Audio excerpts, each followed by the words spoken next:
네, 우리가 신약과 구약을 번갈아서 강의를 하고 있습니다. 근데 오늘은 여호수아서가 끝나고 이제 사사기가 시작됩니다. 오늘부터 구약 말씀은 사사기를 보도록 하겠습니다. 사사기는 이스라엘의 지도자를 사사 이렇게 불렀어요. 사사. 그 사사들의 기록입니다. 이스라엘의 역사죠. 그러니까 오늘 사사가 여러 명 있는데 그 이야기들을 보려고 합니다. 자, 여러분, 사랑하는 성도 여러분들, 사사기를 읽을 때 여러분 마음이 어떻습니까? 사사기를 한번 읽어보시기 바랍니다. 설교가 계속 될 건데 한 10대 하게 됩니다. 그동안에 사사기를 한번 읽어보시기 바랍니다. 또 읽기도 쉬워요. 역사서이기 때문에 쭉 한번 읽어보시면 유익이 있을 것입니다. 사사기를 읽어보면 마음이 편치가 않습니다. 솔직히 말씀드리면 불편합니다. 아주 당황스럽습니다. 뭐 이런 게 다 있나 싶은 생각이 들 정도입니다. 오늘 읽었던 본문도 마찬가지입니다. 뭐 이런 게 다 있나 싶을 정도죠.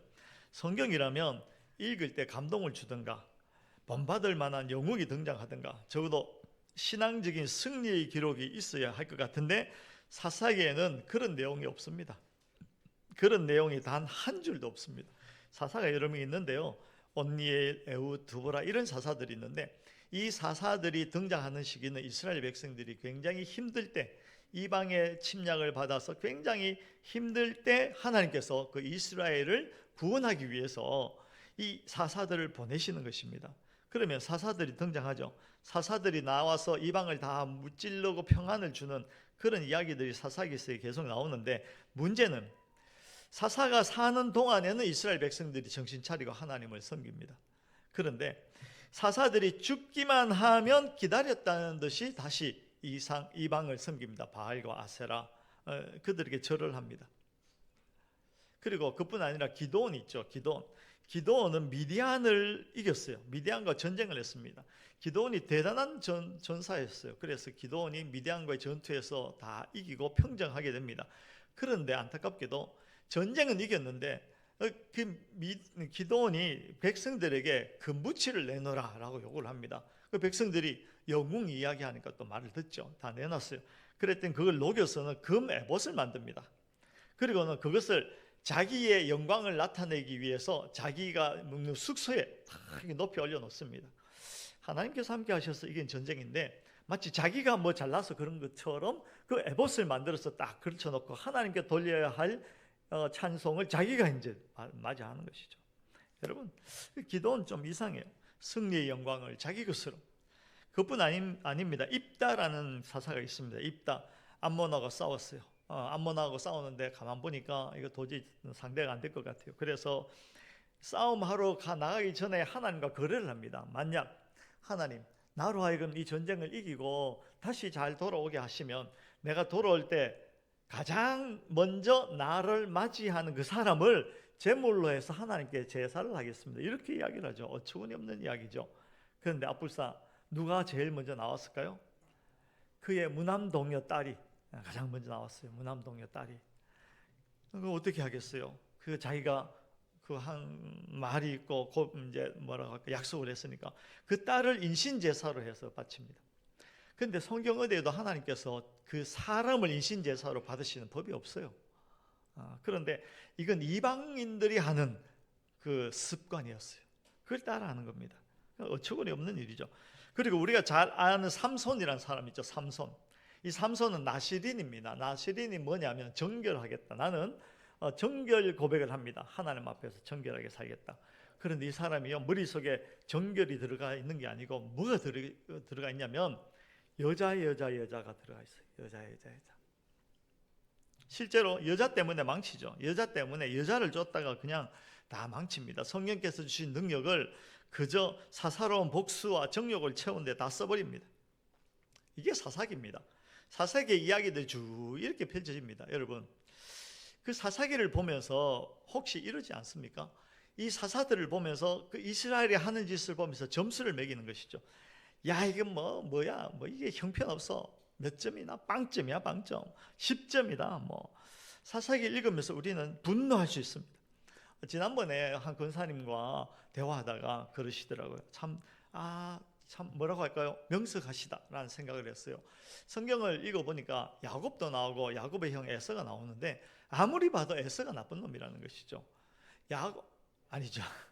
아무리 봐도 야곱이 나쁜 놈이 사기꾼이고, 그 에서는 좀 어리숙한 것 같기도 하고, 또 결정적으로 마지막에는 그 야곱을 용서해 줘 버리잖아요. 그런데 하나님께서는 자꾸 야곱을 이렇게 더 높이고 야곱을 통해서 그 약속을 이어가는 거 보니까 이게 이상하다고, 말이 안 되는 것 같다고, 그래서 화가 난다고, 이게 뭐냐 이런 생각을 하신대요.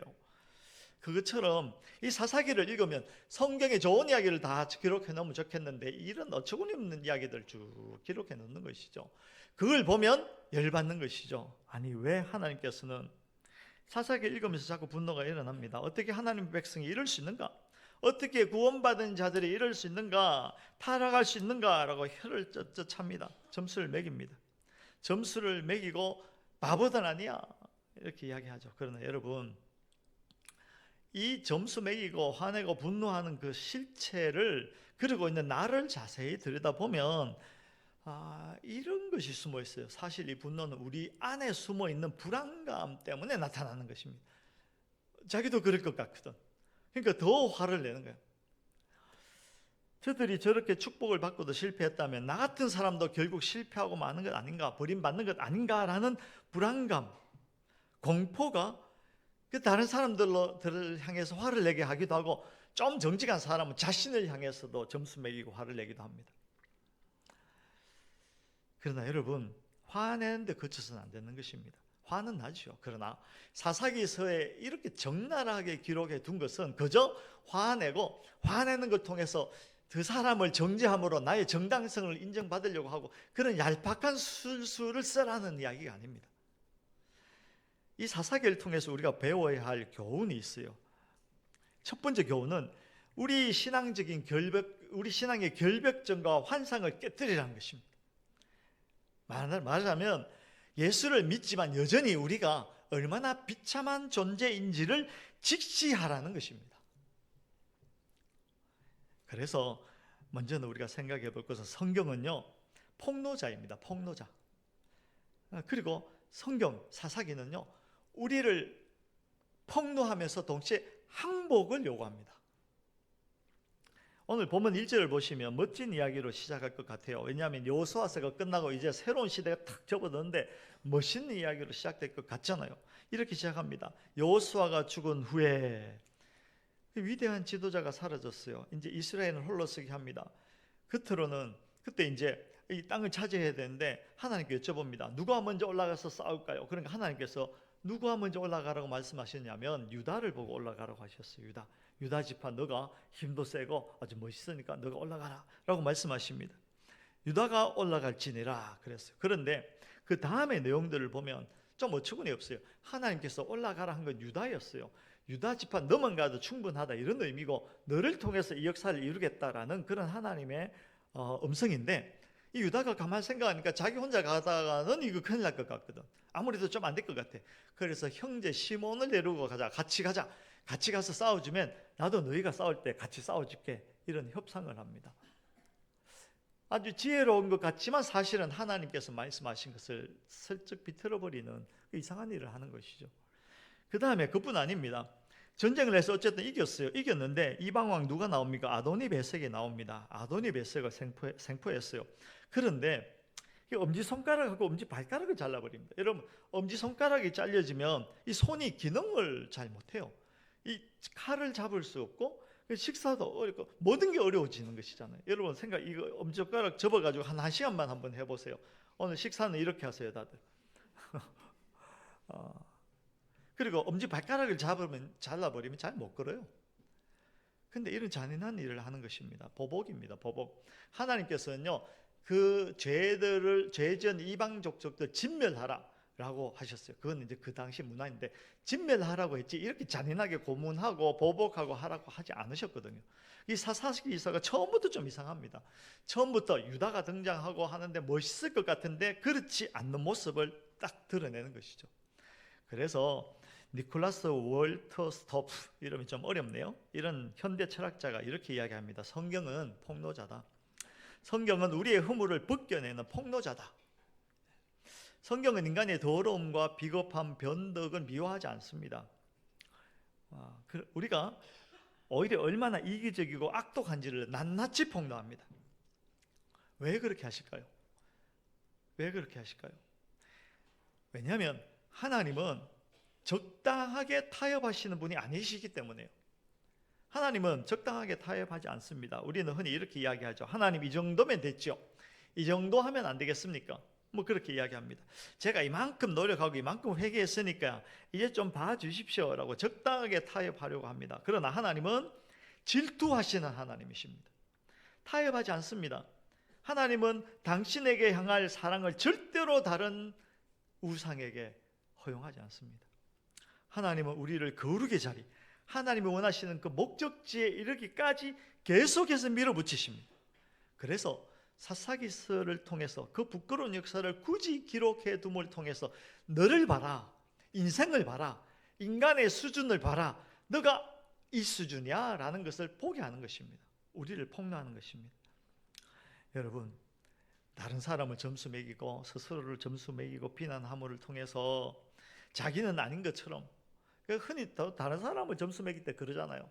누가 뭘 잘못하면 달려가서 와 이야기합니다. 그러면서 나는 아니야, 나는 그 수준이 아니야, 나는 괜찮아, 이걸 증명받고 싶고 숨기고 가리고 싶고 그러잖아요. 그러지 마시기 바랍니다. 그리고 내가 적당히 회개해서 그 상황을 면제받으려고도 하지 마시기 바랍니다. 오히려 회개했으니 끝이다 라고 하지 마시고 그 비참하고 처참한 인생이 나구나라는 것을 직시하시면서 그 실패의 현장 속에서 치열하게 어떻게 하면 살아낼 수 있을까를 고민하시고, 그 치열하게 하나님 앞에 나가서 하나님, 나는 하나님의 은혜가 아니면 단 1초도 살 수 없는 존재라는 것을 뼈저리게 느끼면서 항복하시기 바랍니다. 그저 내 실력과 내 수준과 내 어떤 열심, 노력, 이걸 가지고 하나님을 기쁘시게, 그거 안 됩니다. 하나님께서는 그것을 원하시는 것이 아니라 우리가 우리 존재를 발견하고 하나님 앞에 항복하며 하나님의 은혜가 아니면 나는 살 수 없는 존재입니다 라는 것을 인정하는 자, 그런 자가 비로소 하나님을 알고 하나님의 은혜를 입을 때 비로소 우리가 하나님 앞에 기쁜 하나님께서 원하시는 수준으로 조금씩 자라갈 수 있는 것입니다. 우리 안에는 스스로 우리를 광낼 수 있는 어떠한 실력도 없습니다. 여러분 잘 깊이 있게 생각해 보시기 바랍니다. 항복하시기 바랍니다. 해볼까요? 항복하는 겁니다. 이 조금 제가 준비한 설교는 아닙니다만 약간 옆길로 빠져나가면 항복하면 자유가 와요. 그렇지 않나요? 막 지키려고 하고 붙들려고 할 때는요 불안해요. 이거 안 되면 어떻게? 그러나 항복하면 하나님, 나 못합니다. 나 연약합니다. 난 부족합니다. 나는 어리석은 자입니다 라고 항복해버리면 자유가 와요. 그리고 그 항복하는 그 자리에 하나님의 은혜의 통로가 생깁니다. 하나님께서 우리를 빚어가시기 시작하신다는 것이죠. 여러분 뿌뛰지 마시고 이 사사기서의 형편없는 인생들을 보시면서 나도 이 인생들과 다를 바가 없구나 라고 항복하시고, 항복하는 그 자리에 자유와 하나님의 은혜의 통로가, 사닥다리가 생기는 것을 여러분 경험하고 누리시기를 주의 이름으로 축원합니다. 그것이 우리에게 주신 첫 번째 은혜의 자리입니다. 항복하는 자리죠. 그리고 두 번째로는 하나님의 주권입니다. 하나님의 손길이라는 것이죠. 어떤 손길이냐면 우리의 이 실패로 그냥 끝내는 것이 아니라 나이테로 만들어 가시는 하나님의 솜씨를 보게 될 것입니다.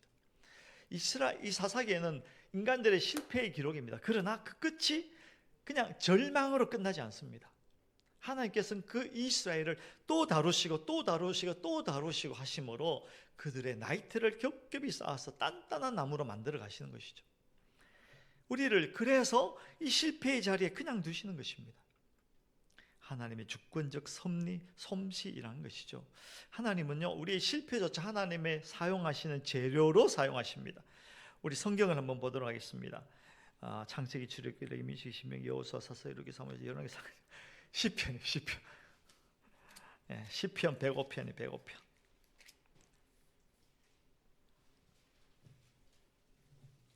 시편 105편. 성경은 진리입니다. 우리는 우리 생각대로 산다고 고집합니다. 그러나 하나님의 말씀 진리대로 사는 자가 가장 아름다운 것입니다. 성경 사사기 읽으시기 바랍니다. 자, 일단 시편 105편입니다. 시편 105편 16절로 19절을 보겠습니다. 16절로 19절 교독하지요. 제가 16절을 먼저 읽습니다. 그가 또 그 땅에 기근이 들게 하사 그들이 의지하고 있는 양식을 다 끊으셨도다.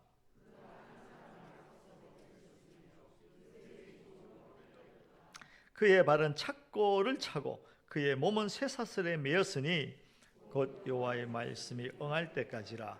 그의 말씀이 그를 단련하였도다. 네, 이 요셉의 이야기로 지어놓은 요셉의 이야기, 이스라엘 역사를 시편으로 이제 시를 지어놓은 것입니다. 그 중에서 16절, 19절은 요셉이 감옥에 갇혔던 그 이야기를 하고 있는 것입니다. 18절을 한번 보시면요, 18절에 그의 발은 착고를 차고 그의 몸은 쇠사슬에 매였으니 그러잖아요. 여기 몸이 쇠사슬에 매였다라는 표현의 히브리어는요, 그 몸이 나펫입니다. 단지 우리 신체를 의미하는 것이 아니라 나펫이라는 단어를 씁니다. 그러니까 쇠가 몸을 묶었다는 것이 아니라 그 쇠가 그 영혼 가운데로 들어갔다. 직역하면 이렇죠. 철이 그의 영혼 안으로 뚫고 들어갔다는 것입니다. 철이 그의 영혼 안으로 뚫고 들어갔다. 요셉이 감옥에 갇힌 것은 단순히 몸이 갇힌 사건이 아닙니다. 그의 영혼 깊숙한 곳까지 하나님의 다스림의 쇠사슬이 채워진다는 그런 의미입니다. 말하자면 요셉이 지금 감옥에 갇혀서 쇠창살 속에 갇혀 있지만 그러나 그것이 단지 갇혔다라는 의미가 아니라 하나님께서 그 다루시는 시간이다라는 것입니다. 하나님께서 두들기고 있는 시간이라는 것이죠. 하나님은 요셉을 감옥에 보내신 것이 벌 주기 위한 것이 아니고요, 요셉의 그 부드럽고 유약한 영혼에 하나님의 주권이라는 차갑고 단단한 쇠를 박아 넣는 시간입니다. 하나님의 주권의 섭리 안에 있다는 것을 알게 하기 위해서, 하나님의 주권 안에 내가 있다는 것을 진심으로 깨닫고 아는 자는 용기가 생기고 어떤 상황 속에서도 든든히 설 수가 있는 것이거든요. 그래서 하나님께서는 지금 그거 하시는 것입니다. 여러분, 신앙은 부드러운 게 아닙니다. 신앙은 낭만이 아닙니다. 신앙은 내 영혼에 하나님의 통치라는 쇠 말뚝이 박히는 것입니다. 여러분이 지금 고난받고 계시고 실패해서 때로는 이거 어떻게 하나 죽고 싶은 생각이 들고 있을 때 욕하거나 외면한다고 해결되지 않습니다. 오히려 그 현실 속에서 직시하고 이 무능한 내 인생이 얼마나 유약한가를 하나님 앞에 내어놓을 때 하나님께서 우리를 그 하나님의 쇠사슬로, 하나님의 주권의 쇠막대기로 우리 영혼 속에 단단하게 하시는 그런 시간이라는 것입니다. 지금 여러분들의 영혼에 하나님께서 쇠사슬을 채우고 계시는 것입니다. 내 마음대로 도망가지 못하게 하고 오직 하나님만 바라볼 수밖에 없게 만드는, 요셉이 그 감옥에서 뭐 했겠어요? 아무것도 할 수 없는 그 시간에 오직 하늘을 향하여 하나님의 은혜로만 삽니다. 그런 고백을 할 수밖에 없는 것이죠. 여러분들의 영혼을 쇠창살 안으로 밀어넣으시는 그 시간이라는 것이죠. 여러분, 그것이 진짜 은혜입니다. 내 마음대로 살게 두는 게 은혜일까요? 아닙니다. 그렇지 않습니다. 여러분, 아이를 키워봐도 다 아시잖아요. 아이들이 하고 싶은 거, 먹고 싶은 거 다 하게 두면 그게 은혜인가요? 그렇지 않습니다. 그건 사랑이 아닙니다. 아이가 칼을 달려고 하는데 뭐 아장아장 걸어다니는 내가 칼을 달라고 하는데 칼을 주시겠습니까? 그건 사랑이 아닙니다. 그처럼 오히려 하나님께서 간섭하셔서 우리에게 족쇄를 채우시는 그것이 사랑입니다. 하나님께서 나의 인생 가운데 간섭하고 계시다는 것, 그 사실을 우리가 깨닫고 그 간섭하심이 나에게 엄청난 사랑이라는 것을 깨달아 아는 것, 그것이 이제 시편 19절, 105편 19절이죠. 19절에 보시면 그의 말씀이 그를 단련하였도다 이렇게 표현하죠. 그의 말씀이 그를 단련하였도다. 요셉의 성실함이 그를 구원한 것이 아니고요, 하나님이 그를 쇠사슬에 묶어서라도 하나님의 사람으로 단련하고 재련하신다는 것입니다. 하나님의 간섭, 그 하나님의 쇠사슬, 그것이 요셉을 살려내는 것입니다. 불순물을 제거하기 위해서 금을 불 속에 넣듯이 하나님은 요셉을 감옥이라는 불 속에 넣으시는 것이죠. 그래서 바울은 이 신비를 이렇게 설명합니다. 로마서 8장 28절, 우리가 알거니와 하나님을 사랑하는 자 곧 그 뜻대로 부르심을 입은 자들에게는 모든 것이 합력하여 선을 이루느니라. 아멘. 아멘. 여기서 모든 것은요, 우리가 잘난 것뿐 아니라 사사기 같은 참혹한 실패와 반복적인 죄까지를 다 포함하는 것입니다. 하나님께서 그것까지 다 모아서 합력하여 다 재료로 사용하셔서 우리를 빚어가신다는 것입니다. 빚어가신다는 것입니다. 사사기에 암흑기가 없었다면 이스라엘은 하나님의 긍휼을 배울 수가 없었을 것입니다. 이스라엘 백성의 광야의 시간이 없었다면 하나님을 배울 수가 없었어요. 광야를 걷는 그 시간을 통해서 이스라엘은 하나님의 은혜로 사는구나, 우리는 오직 하나님의 은혜로 사는 존재일 때가 가장 아름답구나, 내가 죽고 예수로 사는 그때가 정말 아름다운 존재가 되는 것이구나 라는 것을 비로소 깨닫게 되는 것입니다. 그래서 광야는요, 학교입니다. 학교. 성도는 성공해서 영광을 돌리는 존재가 아닙니다. 여러분, 내가 뭘 이걸 해서 잘해서 하나님의 영광, 그거 아니라니까요. 그거는 아직 어릴 때. 오히려 하나님의 손길에 붙잡혀서 빚어지는 것, 그 시간, 그 삶의 여정, 그것이 오히려 성도의 영광이고 하나님께서 기뻐하십니다.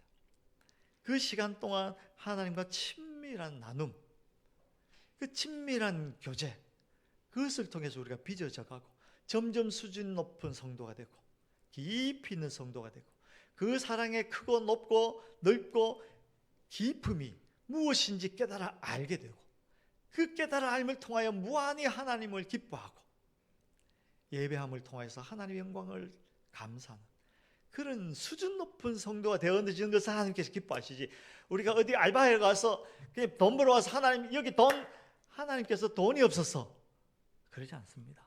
그러지 않습니다. 여러분, 착각하시면 안 돼요. 빌립보서 1장 6절, 너희 안에 착한 일을 시작하시니까 그리스도 예수의 날까지 이루실 줄 우리는 확신하노라. 이 주어가 무엇입니까? 우리가 아니죠. 하나님입니다. 하나님이 시작하셨고 하나님이 이루신다는 의미입니다. 사사기에서 이스라엘이 실패하고 있을 때 하나님은 그 실패를 도구 삼아서 그들을 끌고 가십니다. 어디로? 항복의 자리로. 그들을 끌고 가십니다. 어디로? 항복함으로 하나님의 은혜를 갈망하는 그 시간으로 끌고 가시는 것입니다. 그들을 빚고 있는 것입니다. 그들은 실패했어요. 사실 우리 눈에 보기에 실패한 거 맞습니다. 또 바보 같은 결정을 내리기도 합니다. 그러나 그들의 실패와 그들의 잘못된 결정, 그들의 잘못된 발걸음이 그들의 운명을 결정하게 하진 않습니다. 하나님께서는 그 실패를 사용하셔서 결국은 성공하는 인생으로 만들어 가십니다. 하나님의 치열한 열심이. 하나님은 우리의 결정을 존중하시지만 우리가 영 망가뜨려지도록 내버려 두시진 않습니다. 우리가 잘못된 길로 가면 이렇게 두고 보시다가 결정적일 때 매를 드시죠. 단련시키십니다. 우리가 엉터리 같은 결정을 할 때 사방의 적들을 일으켜서 우리를 깨우십니다. 그것이 하나님의 일하시는 방식이죠. 여러분, 인생의 고난이 찾아올 때 왜 나만 이 고생인가 라고 묻지 마십시오. 하나님은 그 실패와 눈물 속에 우리의 나이테를 새기고 계시는 것입니다. 나무가 혹독한 겨울을 지날 때 가장 단단한 나이테가 생기듯이 성도의 인격은 승승장구할 때가 아니라 실패하고 넘어지고 부러질 때 형성되는 것입니다. 잘 될 때는 내가 잘난 줄 압니다. 그러나 넘어질 때야 비로소 주여 나를 불쌍히 여겨 주시옵소서, 그런 진심 어린 고백이 나오게 되는 것입니다.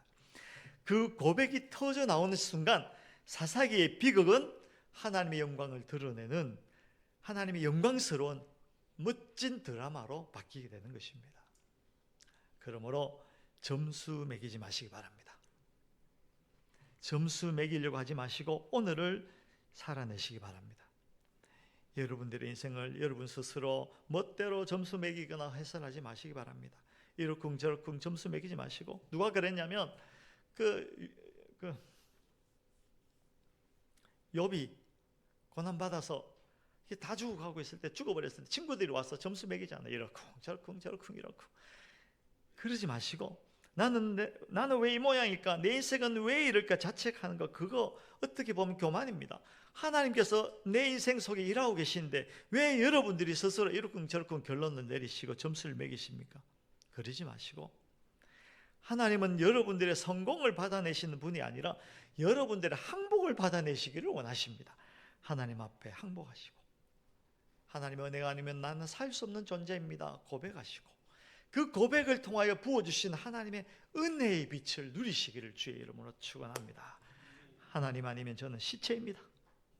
그런 고백이 나올 때까지 하나님은 여러분들의 영혼을 쇠사슬로 채우실 것입니다. 여러분 사는 동안에 차가운 쇠사슬에 내 몸을 감쌀 때 감사하시기 바랍니다. 하나님께서 나를 다스리시고 만지고 계시는구나. 그 고통스러운 현실이 여러분들의 철의 사람, 하나님의 사람으로 만들어 갈 것입니다. 말로만 신앙하지 마시고 그 지독한 현실을 하나님의 손길로 받아내시기 바랍니다. 그게 성도입니다. 그러므로 이렇게 하시기 바랍니다. 먼저는 말씀드렸듯이 자기의 인생을 섣불리 점수 매기지 마시기 바랍니다. 나는 이래서 안 돼, 빵점이야. 내 인생은 꼬여서 빵점이야. 그렇게 단정 짓지 마시기 바랍니다. 그렇게 점수 매기고 해설하는 시간에 차라리 하나님 앞에 나아가 엎드리시기 바랍니다. 나의 비참함을 깨달았다면 거기에 멈추지 마시고, 하나님의 은혜가 아니면 나는 살 수 없는 존재입니다 항복하시고 하나님 앞에 나가서 엎드리시기 바랍니다. 하나님은 여러분들의 삐뚤어진 과거를 가지고 가장 아름다운 미래를 그려내시기 시작할 것입니다. 여러분들 인생에 나타나는 부끄러운 사건들조차도 하나님의 거대한 섭리 안에서는 버릴 것이 하나도 없어요. 멸치 가지고 국 끓여 보셨어요? 멸치 대가리, 멸치 똥도 버릴 게 없어요. 방금 한 애드립입니다만은 여러분 아무 반응이 없으시네. 앞으로 멸치똥 버리지 마시기 바랍니다. 모아놓으면 다 쓸 데가 있어요. 여러분의 인생에 나타난 부끄러운 사건들조차도 하나님께서는요, 거대한 섭리 안에서 하나도 버리지 않고 합력하여 선을 이루어 가시는 분입니다. 그리고 이렇게 하시기 바랍니다. 자기 정죄의 늪에서 빠져나오시기 바랍니다. 여러분들이 실패했다고 해서 하나님이 여러분들을 버리신 것이 아닙니다. 사사기서를 보시면요, 이스라엘이 그렇게 죄를 지어도 하나님께서는 다시 찾아가고 다시 사사를 보내고 또 보내어서 결국은 그들을 살리십니다. 결국은 예수 그리스도를 보내십니다. 여러분들의 못남보다 하나님의 사랑이 훨씬 더 크니까 그 자책하는 그 늪에서, 정죄의 늪에서 빨리 나오시기를 주의 이름으로 축원합니다. 그리고 이렇게 하시기 바랍니다. 오늘 하루를 주먹 불끈 잡고 구체적으로 살아내시기 바랍니다. 거창한 승리를 꿈꾸기보다 오늘 마주하는 짜증나는 그 이웃, 나를 힘들게 하는 직장 상사, 내 말을 안 듣는 자녀들과의 껄끄러운 관계 속에서 하나님, 제가 이 현실을 하나님의 사람으로 견뎌내게 하여 주시옵소서라고 기도하시기 바랍니다. 그리고 꿋꿋하게 살아내시기 바랍니다. 그것이 바로 사사기가 오늘날 우리에게 요구하는 신앙의 실력입니다. 여러분, 우리는 혼자가 아닙니다. 예수 그리스도와의 연합은 깨어지지 않는 약속입니다. 여러분들이 어느 형편에 있든지, 심지어 죄 가운데 넘어져 있을 때조차도 하나님은 여러분과 함께 울며 일하고 계신다는 것을 기억하시기 바랍니다. 이런 하나님의 지독한 열심을 신뢰하시기 바랍니다. 실패했다고 두려워하지 마시고 그 실패를 나이대 삼아서 나를 빚어가고 계시는 그 하나님의 주권적 섭리를 볼 수 있는 눈이 생기기를 주의 이름으로 축원합니다. 이 한 주간 여러분들의 삶 속에서 그 경이로운 하나님의 손길을 경험하시기를 주의 이름으로 다시 한번 축원합니다. 우리 찬양하기